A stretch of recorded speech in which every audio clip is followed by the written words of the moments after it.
کۆمەڵی دادگەری کوردستان لە بواری خێرخوازی و دەستگیرۆی هەژاراندا خزمەتەکانی گەیاندۆتە لووتکە لە ڕێگەی سێ ڕێکخراوی خێرخوازیەوە کە خۆی لە ڕێکخراوەکانی بەخشین، سۆمای چاوان و هاواری خێرخوازیدا دەبینێتەوە بۆتە دەستێکی میهرەبان بۆ هەژاران و بێباوکان و نەخۆشان بە شێوەیەک کە بەهۆی هەر سێ ڕێکخراوەکەوە تا ئێستا زیاتر لە 500,000 کەس لە سەرتاسەری کوردستان لە خزمەتەکان سوودمەند بوون.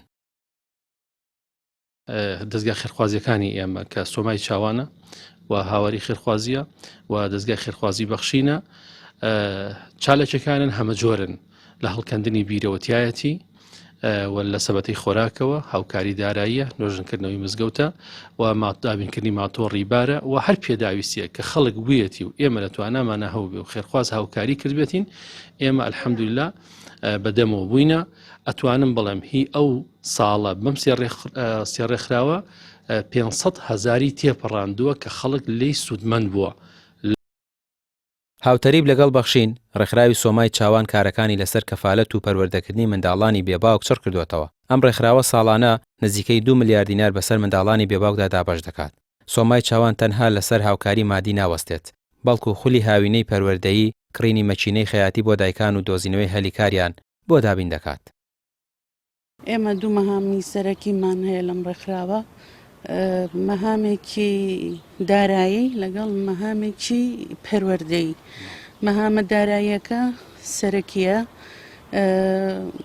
کەفالەتکردنی مناڵی بێباوکە و ئەو مناڵانەشی کە کەفالەت نەکراون هەر هاوکاریانەکەین ساڵانە لە جەژنەکانە لە بۆنەکانە بۆ قوتابخانە و ئەو شتانە هاوکاریانەکەین نزیکە بێتەوە لە 2 ملیۆن بەبایم 2 ملیار دینار دابەشەکەین لە سەرانسەری کوردستانە بەڵێ ساڵانە و 1,167 مناڵمان کەفالەت کردووە.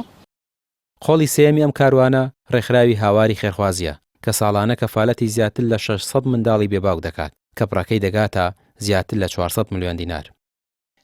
ساڵانە ئێمە نزیکەی 600 مناڵ لای ئێمە سوودمەند دەبن کە موچیان هەیە و نزیکەی 400 ملیۆن دینار ساڵانە ئێمە کەمتر زیاتر ئەدەین بە مناڵانە و دیاریکردنی موچی ئەم مناڵانە جیاوازە لە مناڵێکەوە بۆ مناڵێکی تر هەیە، نەخۆشیە هەیە، خانووی نییە، کەمتر و زیاتریان هەیە و لەگەڵ ئەوەشدا ئێمە هەر ئەومان نییە کە بڵێن ئێمە موچیەکان بینێ و تەواو بگرێت لە جەژنەکانە. ئێمە سوپاس بۆ خوای پەروەردگار ئەم مناڵانە ئێمە جلی جەژنیان بۆ دابین دەکەین و چەندین جار پێدانی گۆشت یاخود بەشە خۆراک ئەم مناڵانە سوودمەند دەبن لەم ڕێکخراوەدا.